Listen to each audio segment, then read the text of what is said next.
A paz do Senhor para a igreja, amém? Amém. Estamos todos bem? Graças a Deus. Como não estar bem com um culto maravilhoso? Não é isso, pastor? Uma escola bíblica abençoada. Louvado e agradecido seja o nome do Eterno. Como o nosso diretor de culto já leu o versículo 26 e 27, eu gostaria que você abrisse a sua Bíblia de Êxodo, no capítulo 12.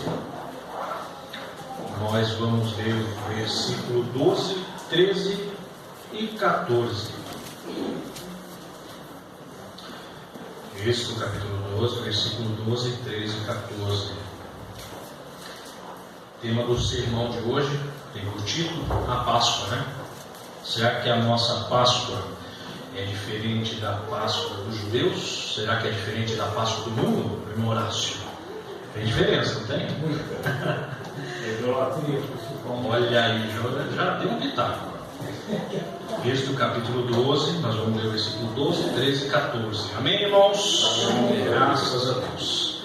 A palavra do Eterno diz assim: porque naquela noite passarei pela terra do Egito e ferirei na terra do Egito todos os primogênitos, desde os homens até os animais. Executarei juízo sobre todos os deuses do Egito. Eu sou o Senhor. O sangue será por sinal na casa em que estiveres. Quando eu vir o sangue, passarei por vós, e não haverá entre vós praga destruidora, quando eu ferir a terra do Egito. Este dia vos será por memorial, e o celebrareis com solenidade ao Senhor. Nas vossas gerações o celebrarei por estatuto perpétuo. Amém, irmãos? Vamos agora declarar nossas frontes e vamos clamar ao Senhor. Amantíssimo Deus, eterno Pai, Deus santo, fiel e verdadeiro, Deus poderoso e santo, Deus majestoso, Senhor do sábado, Senhor Criador, nós te glorificamos, ó Senhor, e te agradecemos por esse dia, por estarmos, Senhor, em comunhão, por estarmos, ó Senhor, juntos, glorificando e aprendendo, Senhor, da sua palavra. Essa oportunidade única, Senhor, através da iluminação da sua palavra, através do Espírito Santo, de sermos instruídos, ó Senhor, de crescermos espiritualmente, crescermos na graça e no conhecimento do Senhor. Senhor, esteja conosco, toma o lugar que é seu, Senhor, nós te entronizamos, somos o seu povo, Senhor, somos a sua igreja, meu Pai. Senhor Jesus, que nosso coração venha a ser como terra fértil, ó Senhor, volvida e arada, pronta a receber a boa semente. Fala conosco, Senhor, continua falando conosco, é o que nós te pedimos e te agradecemos, em nome do Eterno Santo de Israel. Amém. Graças a Deus. Podemos assentar, meus queridos. Gostaria primeiramente de agradecer ao pastor pela confiança, de falar por um tema que eu gosto tanto, que eu vivi enquanto eu estava no judaísmo, que eu pratiquei todos esses preceitos, e dizer que eu me esforcei muito, pastor, para resumir tudo isso, e foi muito difícil. Foi muito difícil. Irmãos, hoje assumo que nós vamos dizer aqui, que nós vamos falar, é sobre o contraste das Páscoas. Existe Páscoa? Sim, existe. Ontem foi um dia em que muitas pessoas ali comeram peixes, se fartaram de chocolate. Foi ontem também ou não? Foi, né? Não, amanhã? Vão se fartar de chocolate, enfim. A Páscoa, a nossa Páscoa, conhecida como Pessa, na verdade o termo utilizado, que significa passagem, justamente sobre essa peça, esse texto aqui que nós lemos, significa passagem, né? Pois o Senhor passou sobre as casas dos filhos de Israel, poupando aqueles que tinham a marca do sangue nos umbrais das portas. Completamente diferente do contexto comercial que nós vemos hoje em dia. Essa Páscoa, ela era celebrada no dia 14 de Abib, futuramente chamado também no mês de Nissan, e esse mês ele era o início do calendário religioso, porque no Israel, no judaísmo, temos dois calendários, o religioso e o civil. O começo do calendário religioso é no mês de Abib, justamente com a celebração da festa de Páscoa. O primeiro dia, dia 14, é a Páscoa, é Pessa, é onde há o Havdalah, onde há a ceia de Pêssego. E durante 7 dias não se comia fermento, não se comia nada fermentado, se tirava todo o hametz, todo o fermento, tudo que podia ser fermentado da sua casa. É interessante que no dia da preparação, no caso seria ontem, se pegava todas as crianças da casa, saíam varrendo a casa, tirando arroz que podia ser fermentado, tirando fermento, tirando farinha. Depois todos iam ao quintal e fazia uma grande fogueira com todo o hametz, todo o fermento. E só comia-se um pão chamado matzá. Sabe qual é a matzá? É aquele pão que a gente come na ceia. É aquele pão. Antigamente se fazia uma massa sem fermento, rapidamente se assava em cima de uma pedra com o pão todo furado, que é já para evitar a fermentação. Isso é um preceito guardado pelos judeus até os dias de hoje. Guilherme, qual é o primeiro slide? Eu dividi agora aqui o nosso irmão rapidamente nesse contexto histórico. Olha que imagem bonitinha, gente. Olha lá. Dá para ver o que é? É um coelho, ele está com kipá. Ele é judeu também, não é? E aqui não dá para ver, mas é a matzá, é o pão asmo, é o pão sem fermento. Em qual contexto é a nossa Páscoa? Será que a nossa Páscoa vem do coelho, mesmo ele sendo judeu ou não? Hã? Ou será que tem a ver com isso aqui? Ô Guilherme, qual é a segunda imagem para a gente? Ou será que tem a ver com isso? Doce, gostoso, é atrativo, não é, irmãos? Hã? Quem não sentiu vontade de saborear um doce de chocolate agora? Hã? Não é verdade? Mas o gosto da desobediência ele é doce, o gosto do pecado ele é doce, só que ele traz sérias consequências. Amém? Rapidamente, irmãos, porque eu acho que o contexto do nosso sermão vai muito além de tudo isso. A Páscoa judaica ela foi proibida e de ser celebrada no concílio da Etiópia, da Antioquia, aliás, em 341 depois de Cristo, por Constâncio. Isso significa que demorou mais de 400 anos para que se acabasse o preceito de comemorar a Páscoa, a festa dos pães asmos. Só que a Páscoa que o mundo celebra hoje, ela existe um contexto por trás de tudo isso. O inimigo ele tenta ludibriar, ele tenta nos enganar, ele tenta camuflar, mostrar algo muito bom e belo, fazer aquilo que é ruim parecer bom. Guilherme, coloca outra imagem para a gente, rapidamente. Olha que lugar bonito. Dá para ver esse portal? Olha lá que legal.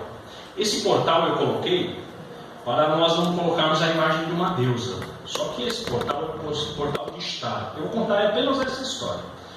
Ishtar era uma deusa dos Acádios, ou Namu, antecessores do Sumério.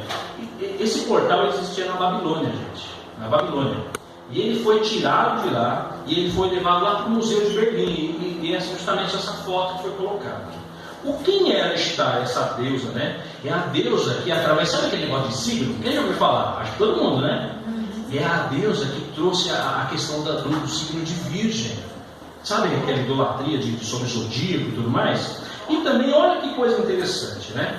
Diz que existiam-se vários rituais por conta dessa deusa. E entre eles tem esse aqui, ó. Ela era a deusa da fertilidade. Outros rituais se relacionavam com libações, ofertas corporais. Mas é interessante um ritual que acontecia no equinócio da primavera, que é entre o dia 20 de março em diante. Participantes pintavam ovos, daí você vai relacionando, e decoravam ovos, que era o símbolo da fertilidade, porque ela era a deusa da fertilidade. Daí eles iam para a mata, para as florestas, e escondiam em tocas de coelhos, em buracos, e todas as pessoas que achassem aqueles ovos eram abençoadas pelo Deus da fertilidade. E aí, meus irmãos, tem alguma coisa a ver, será? Na mesma época, o contexto da Páscoa hoje em dia, ele veio desse atributo de idolatria também. Só que o diabo ele faz o que? Algo muito atraente aos olhos, de gosto doce na nossa mente, e nós esquecemos de lidar com esse contexto da idolatria. Irmãos, vamos tomar cuidado. Será que vale a pena por um doce? Será que vale a pena por uma alegria até das crianças que muitas vezes não entendem, nos dobrarmos à idolatria? Vamos lembrar de Daniel. Será que nós vamos nos prostrar a essa estátua pequena, atrativa e doce? Não, irmãos, nós não vamos. A Páscoa tem a ver com isso. Pode colocar, Guilherme, a última imagem. A Páscoa tem a ver com isso. Um contexto completamente diferente do que o mundo nos propõe. Aí está a imagem ilustrativa de um judeu passando com um sopro o sangue nos umbrais das portas. O sangue que representava o sangue de Jesus, que deve estar em nossos corações como sinal. Nós somos o seu povo. Nós somos o povo marcado pelo sangue de Jesus. O sangue que nos livrou da morte, o sangue que nos livrou do pecado, o sangue em que o Espírito passa e vê que ali já houve julgamento, que ali está um Filho de Deus, ali está um predestinado à salvação. É o sangue de Jesus Cristo que está no umbral dos nossos corações. O mundo tenta fazer-nos esquecer desse significado. O mundo tenta camuflar esse significado e fazer desse significado algo inexistente. Mas nós, através desse texto, nós devemos aprender, devemos relembrar e tirar lições para a nossa vida, para a nossa família. Nesse texto, nós vemos que na mesma noite em que houve, pode tirar, Guilherme, a morte dos egípcios, foi a noite de libertação para os hebreus. Dá para entender o contraste? Enquanto Deus trazia a morte para o povo idólatra, o povo que estava sacrificando o povo de Deus, estava trazendo vitória para os hebreus. Enquanto a vitória chegava e batia na porta dos hebreus, o juízo chegava na porta de todos aqueles que perseguiam o povo. Para os juízos, para outra salvação. A diferença entre o juízo e o livramento era a morte, a condenação e a salvação. Toda essa diferença foi o sangue do Cordeiro. Israel vivia debaixo do açoite do carrasco. Ele estava escravo. Ele trabalhava pela sua subsistência. Vivia a condições deploráveis. É neste cenário que se inicia a maior prática de salvação do Antigo Testamento. Não apenas as costas debaixo de açoites, mas também seus pés no barro, mãos calejadas de trabalho, povo sofredor pastando, literalmente. Foram 430 anos de amarga escravidão. Não foi fácil. Só que foi algo didático para o povo de Deus. Eles aprenderam no sofrimento. Deus então escuta o clamor de um mensageiro, em que vai até o faraó e diz assim: deixa o meu povo ir. No deserto, na escravidão, existe um momento que realmente nós temos que passar pela dificuldade, mas existe um momento em que nós devemos sair, nós devemos ir. O mensageiro do Senhor diz: deixa meu povo ir. Glória a Deus. Faraó endureceu seu coração, oprimiu ainda mais o povo, dando uma carga na sua vida ainda maior de trabalho. E Deus não viu a outra forma além de lançar as pragas ali no Egito. 10 pragas. Exerceu juízo sobre todos os deuses do Egito, aqueles que ele achava que protegiam eles. Deus exerceu juízo sobre todos os deuses do Egito. Quebrou o orgulho de Faraó, fez abalar as pirâmides milenares para tirar o seu povo do cativeiro. Essa é a nossa Páscoa, isso que nós devemos relembrar. O golpe final no povo, em Faraó, foi a morte dos primogênitos.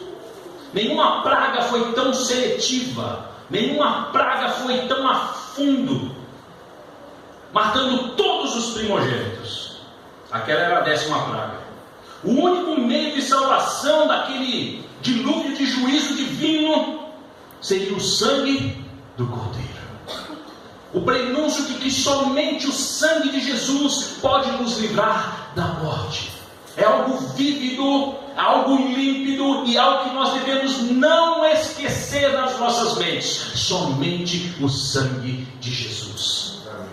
Já reparou que muitas vezes nós temos o costume de falar assim, de repente numa situação ruim, só o sangue de Jesus. Talvez tenha virado algo costumeiro na nossa boca, mas é só o sangue mesmo. Só que nós deixamos de lembrar o contexto de tudo isso, para onde estávamos destinados, qual foi o Cordeiro perfeito, qual foi a morte substitutiva, qual foi o sacrifício de Jesus, o peso. Nós esquecemos de nos lembrar dos açoites, do sangue escorrendo de Jesus, Ele suando sangue, vertendo pela minha e pela sua vida. Um cordeiro precisou ser morto. Essa é a Páscoa do Senhor.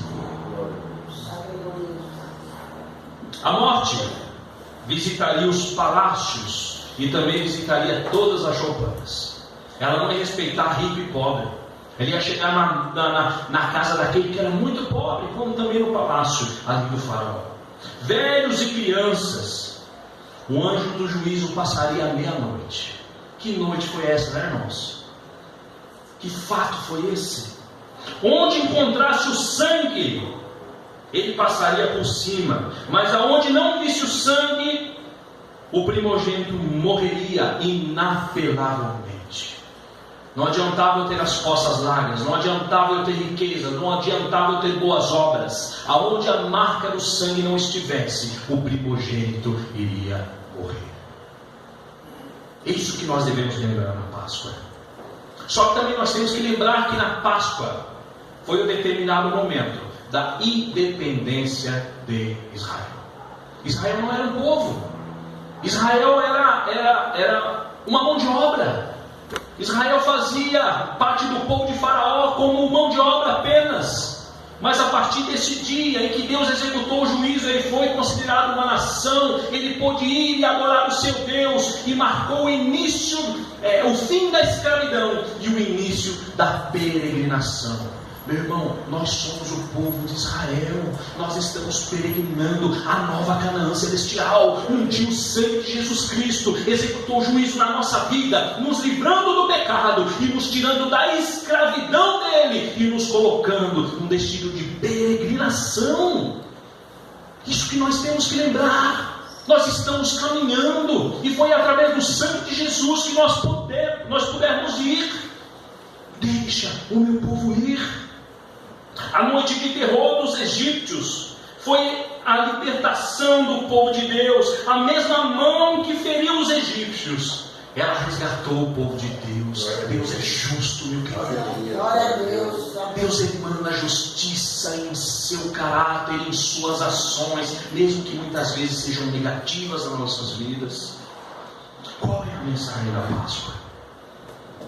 Contextualizando, meus queridos, a Páscoa marca um novo começo para o povo de Deus.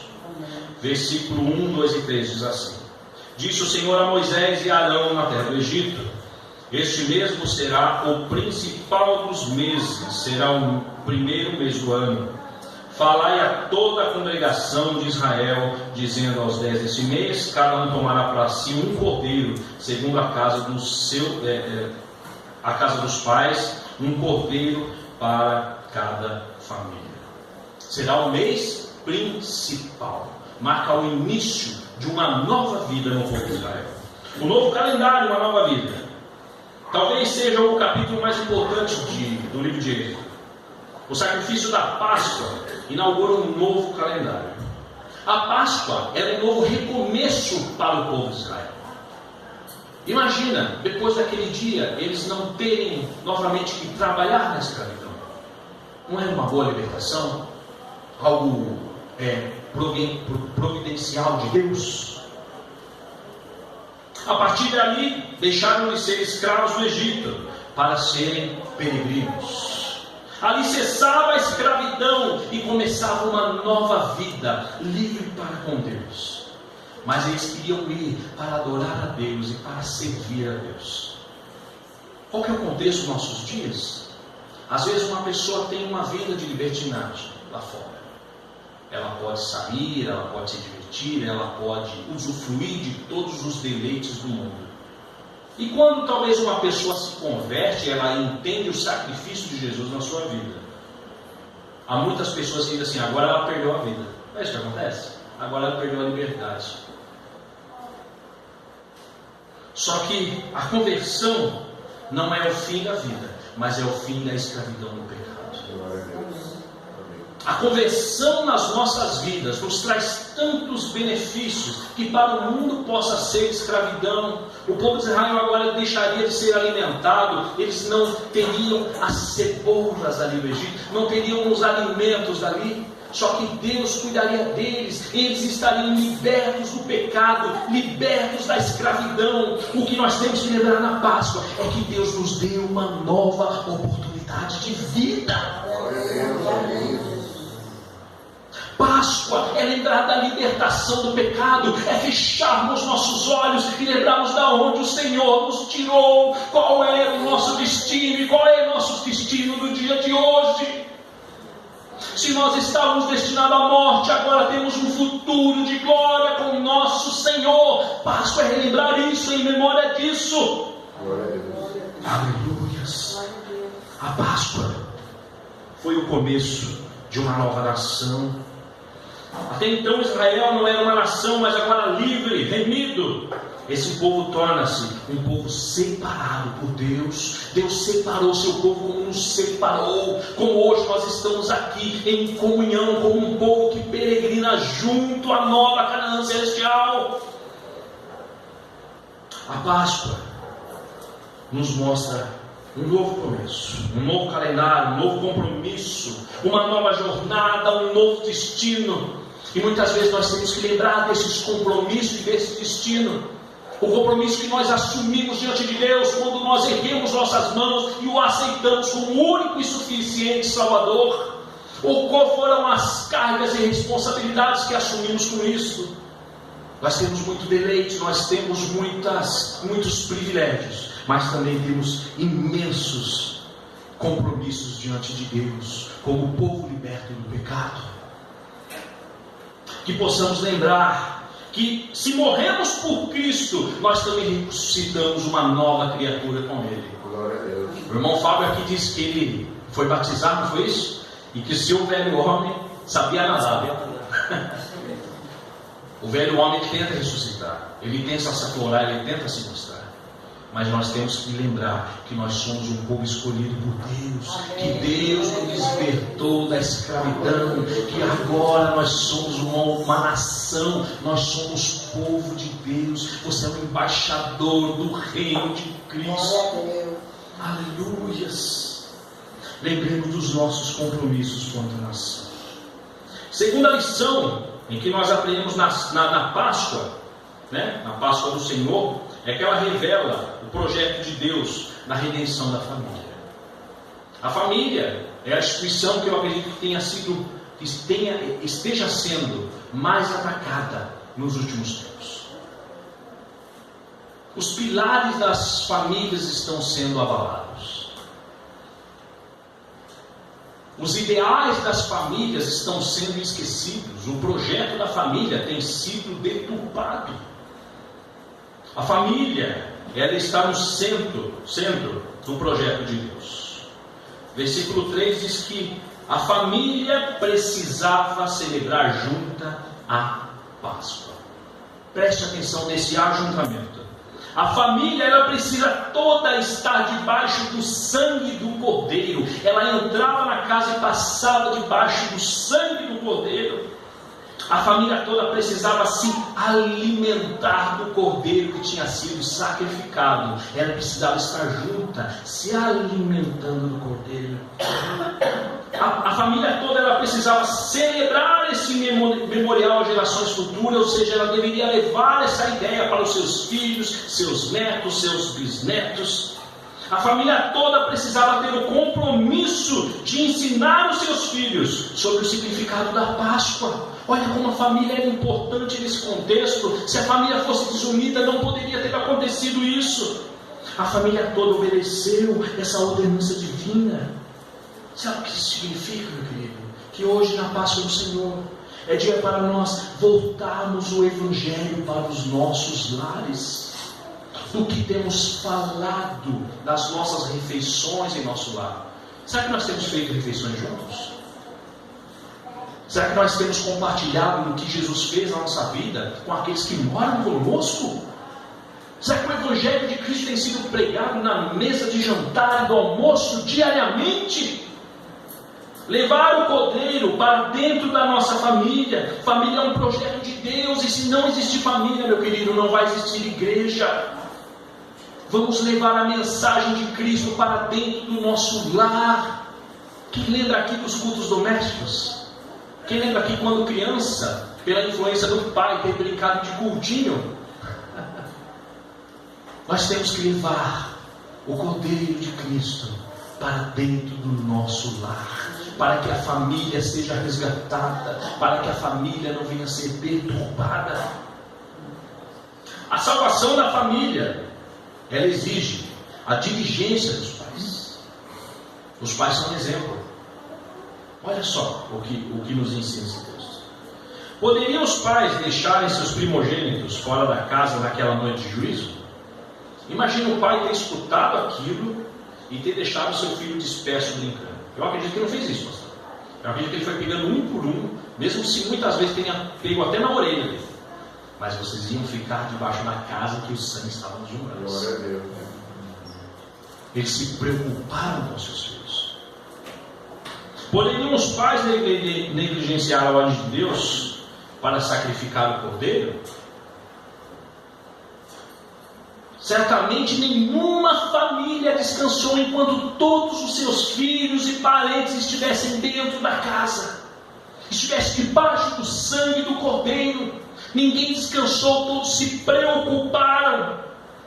Nós devemos ser um exemplo para os nossos filhos. Nós não devemos descansar enquanto todos não estiverem debaixo do sangue de Jesus. Nós não devemos descansar enquanto essa mensagem não estiver inculcada na mente de cada criança, de cada filho, de cada incrédulo da nossa família. Lute pela sua família, lute com afinco pela sua família, para que todos estejam debaixo do sangue do Cordeiro. Não desista passivamente do seu filho, do seu marido, do seu tio ou do parente que for. Todos devem estar debaixo do sangue do Cordeiro, porque um dia Deus executará juízo. Essa mensagem deve ser externada, deve ser pregada, deve ser dita. A salvação da família também exige confiança plena da palavra de Deus. Com certeza, meu querido, passar sangue nos umbrais não era algo comum para o povo de Israel. Só que era a vontade de Deus. Deus muitas vezes nos prova a nossa obediência, nos propondo coisas que a nossa mente possam parecer malucas, possam parecer difíceis, possam parecer um paradoxo. Mas nós devemos obedecer, acreditar na palavra de Deus que nos sobrevém. Imagine se um pai dissesse: nós não cremos nessa religião que exige sacrifício de sangue. Não é isso que o Evangelho prega. Nós não vamos matar cordeiro, não. Isso aí está errado. Eu vou duvidar disso, eu como pai da família. Nós não vamos sujar a casa novinha que nós devemos de fazer com sangue. Eu não vou sujar, não. Imagina se fosse assim. Será que nos dias de hoje não existiria alguma família dessa forma? Nós não acreditamos, isso é superstição, isso é coisa do passado. Hoje em dia é diferente, Deus só quer o coração. Se eles tivessem pensado dessa forma, Deus teria executado o juízo que havia previsto na família deles. Se eles não tivessem sido obedientes à palavra de Deus, a morte chegaria ao seu lar. Qual que é a herança da desobediência? É a morte. Deus fez exatamente como avisou, o que avisou e quando avisou. O juízo não foi sem alerta Quem creu foi salvo, mas quem não creu foi condenado. Nós devemos crer na palavra de Deus e sermos obedientes aos seus estatutos e mandamentos. Essa é a Páscoa do Senhor. Imagine se um pai dissesse que não queria ser o sangue passado na frente da sua casa, passasse por trás, porque ele se envergonharia de ter o sangue na porta da sua casa. Ou porque ele falou assim, mas a minha casa vai ser diferente dos demais egípcios? Será que quem passa na frente da nossa casa consegue notar que ali é a casa de um servo de Deus? Será que as pessoas têm visto dentro do coração do irmão Jacó o sangue no umbral da porta? Será que eu tenho mostrado para todos a marca de Cristo na minha vida? Romanos capítulo 1, versículo 16. Porque eu não me envergonho do Evangelho de Cristo, pois é o poder de Deus para a salvação de todo aquele que nele crê. Aleluias! O sangue de Cristo é a salvação para todo aquele que nele crê. Devemos externar, devemos mostrar que somos um povo marcado com o sangue de Jesus. Temos que nos orgulhar por sermos diferentes e marcados. A comunhão das famílias forma uma grande congregação do povo de Deus. Na verdade, ali havia inúmeras famílias, só que quando nos reunimos, Deus nos olha como partes individuais do corpo dele. O que fez Israel uma nação, uma congregação, um povo, foi o sangue do Cordeiro. Isso nos mostra que só existe igreja se todos nós estivermos debaixo do sangue do Cordeiro. Mas o sangue dele nos trouxe diversos benefícios, fez diversas coisas. Pelo sangue de Cristo, nossa igreja existe e ela subsiste. E a igreja não vai parar, porque é uma instituição divina. Amém? Terceira lição da Páscoa do Senhor. Ela nos mostra que Deus salva o seu povo através do cordeiro que foi morto. O cordeiro da Páscoa é o cordeiro divinamente apontado, ou seja, divinamente preparado. Alguém lembra da história de Abraão e de Isaac? Lembra? Que ele foi oferecer o sacrifício? Ele introduziu um dos principais temas do Velho Testamento, né? Onde Isaac disse, aonde está o cordeiro que seria sacrificado? Ali já era um prenúncio de tudo isso, um prenúncio da morte de Jesus. Onde está o cordeiro? E muitos anos depois, essa pergunta foi respondida por João Batista, em João capítulo 1, versículo 29. Eis o Cordeiro de Deus, que tira o pecado do mundo. Glória a Deus. Ele foi o Cordeiro divinamente preparado e apontado para o sacrifício. Essa é a nossa Páscoa, é a morte do Cordeiro. As profecias se cumprem na Páscoa, as profecias se cumprem naquele Cordeiro que foi morto pela nossa vida. Paulo disse para a igreja de Corinto que Cristo é o Cordeiro Pascual, é o Cordeiro divinamente preparado. João vê do céu uma imagem de Jesus que lhe é apresentado como um Cordeiro que foi morto, mas que está vivo pelo século dos séculos. E Ele é o nosso Cordeiro. E quando nós vamos ainda mais à frente, nós vamos ver que Jesus é o Cordeiro suficiente. Não existe salvação, não existe mais nada que seja necessário para a salvação de uma nação, de um povo, de um ser, a não ser o Cordeiro providencial. Em Gênesis capítulo 22, 13, diz que Jesus o Cordeiro é suficiente para uma pessoa. Em Êxodo capítulo 12, como nós vemos aqui no verso 13, diz que o Cordeiro era suficiente para aquela família. O sangue dele salvaria apenas um Cordeiro. E depois João vem falando que ele é o Cordeiro suficiente para salvar o mundo. Ele é o Cordeiro que é suficiente para salvar o mundo. Não são nossas obras, mas é o sacrifício diário de Jesus. Essa é a Páscoa do Senhor. Glória a Deus. Versículo 5, do capítulo 12.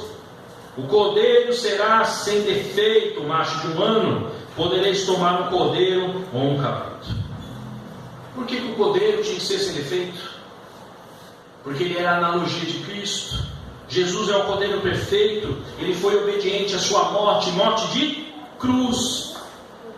Ele foi açoitado, ele foi cuspido, mas como ovelha muda ele foi para a cruz. Na sua voz não foi encontrado dolo, na sua vida não foi encontrado pecado. Ele se manifestou para tirar os pecados e nele não existia pecado. Ele era o Cordeiro perfeito. Até o seu traidor concordou e assumiu que ele era o Cordeiro perfeito. Esse é o nosso Cordeiro pascual. O Cordeiro da Páscoa é o Cordeiro morto. Entenda bem que diz que no primeiro dia eles teriam que pegar aquele Cordeiro para o sacrificar, mas não era no primeiro dia. A salvação da nossa vida não é pelo Cordeiro vivo. O Cordeiro vivo não nos salva. Não é o exemplo do Cordeiro que redime as nossas vidas. Não é a presença do Cordeiro na nossa família, ali no povo de Israel, que o salvaria da morte. Mas o Cordeiro tinha que ser morto. Teria que ser imolado. Muitas pessoas olham ali o Sermão do Monte, olham as histórias de Jesus e pensam que tudo aquilo que é algo que nos instrui para uma vida reta, que nos demonstra e nos amolda a vontade de Jesus. Só que não é aquilo que salva. O que salva é a morte de Cristo. É o sangue de Jesus que nos purifica do pecado, que nos salva. Mateus 20, 28 diz que ele veio para dar a vida em resgate de muitos. Este é o sangue da nova aliança derramado em favor de muitos, para a remissão dos pecados.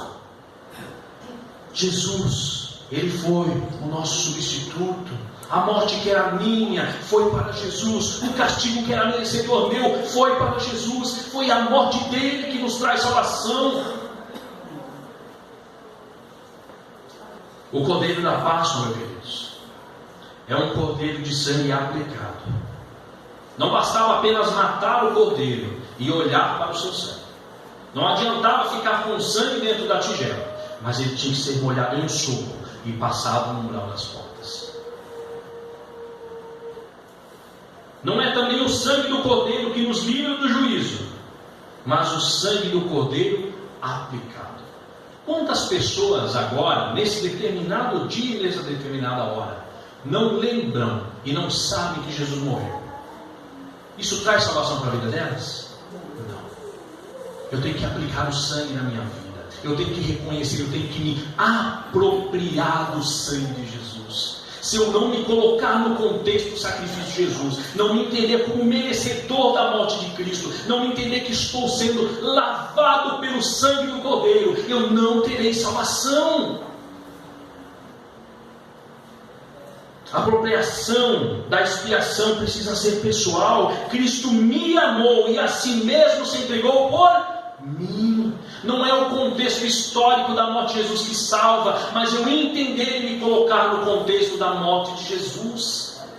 Isso é que nos salva. Nós precisamos acreditar que o sangue é efetivo na nossa vida, que realmente ele nos livrou do pecado.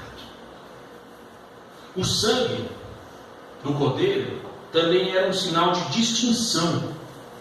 O que distinguia os israelitas naquela noite de juízo era o sangue. E na verdade, se nós formos analisar o contexto do mundo, só existem dois tipos de pessoas. Aqueles que foram comprados pelo sangue de Jesus estão debaixo deles, e aqueles que estão debaixo da influência do pecado. É nesse contexto que se divide o mundo até nos dias de hoje. Aqueles que se assumem como redimidos e lavados no sangue do Cordeiro, e aqueles que não aceitam e preferem estar debaixo do jugo do pecado. Esse é o sangue como sinal de distinção. Só que o mesmo sangue que era sinal de distinção, também é o sangue com sinal de salvação nas nossas vidas.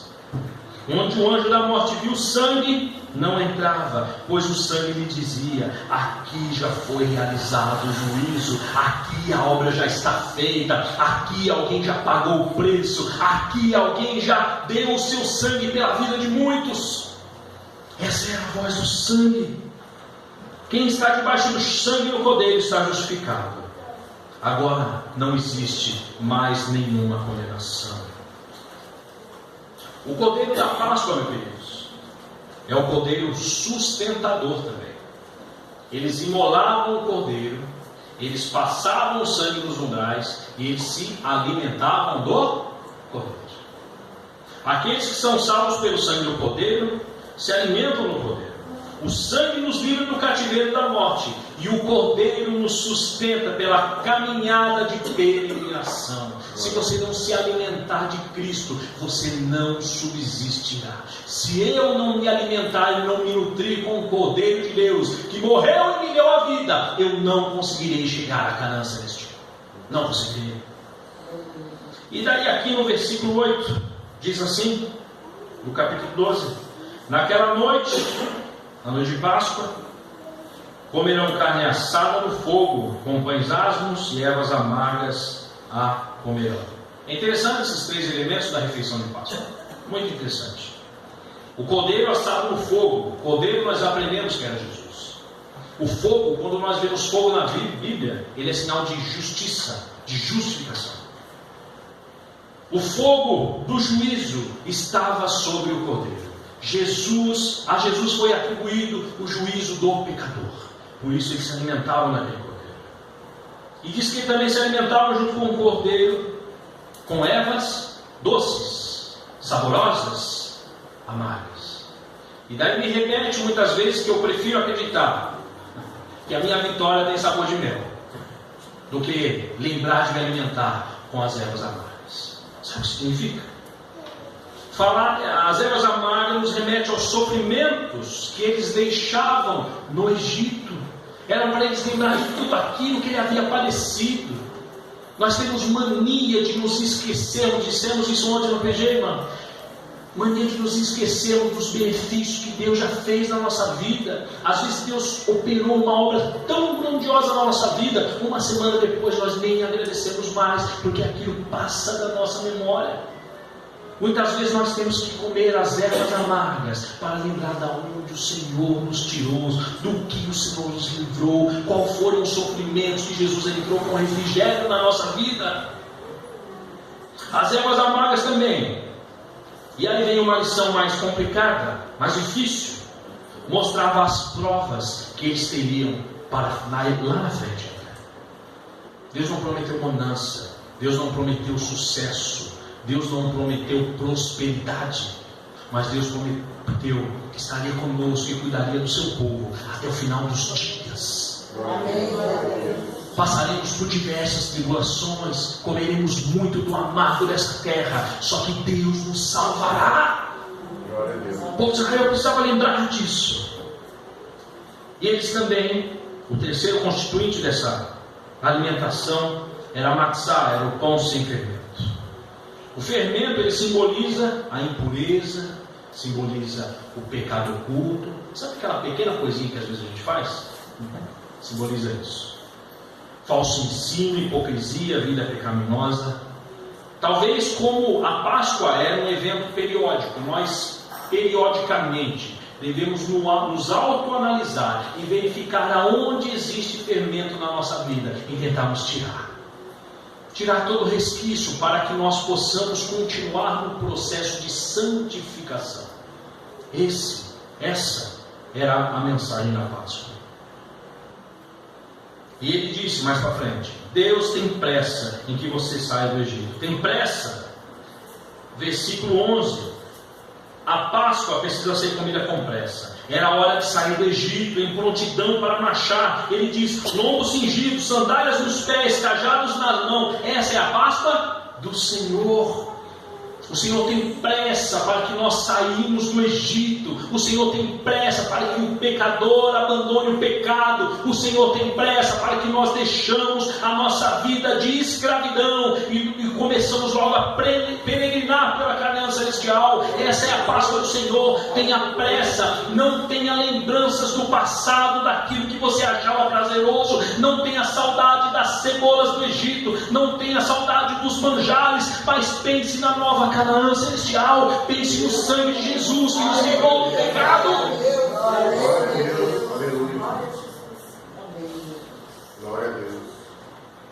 O cordeiro que foi morto para nos salvar. O cordeiro da Páscoa também é um cordeiro vivo.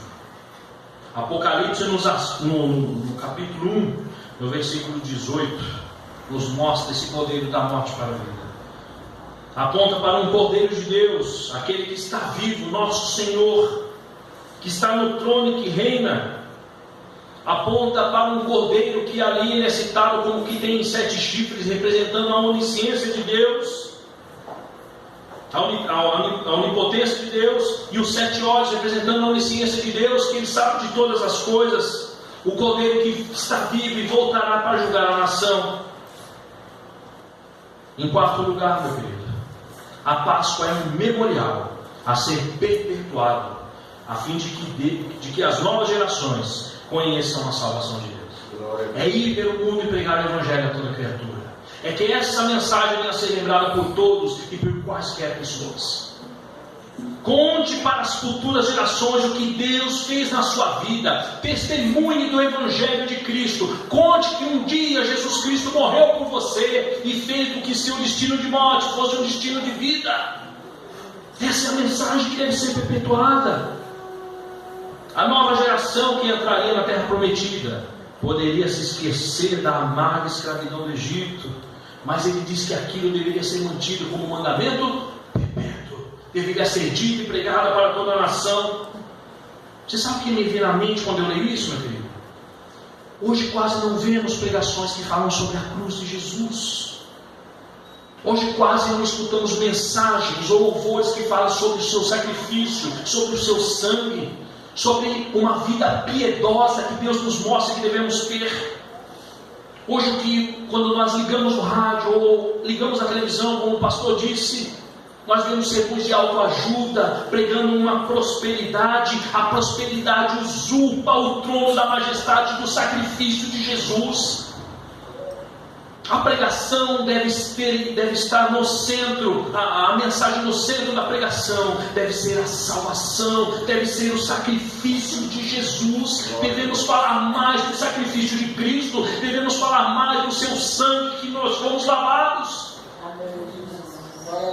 No nosso louvor devemos louvar pelo seu sacrifício. No nosso louvor diário nós devemos falar sobre o sangue e o sacrifício vicário de Jesus. Não devemos nos esquecer, mas devemos perpetuar essa mensagem.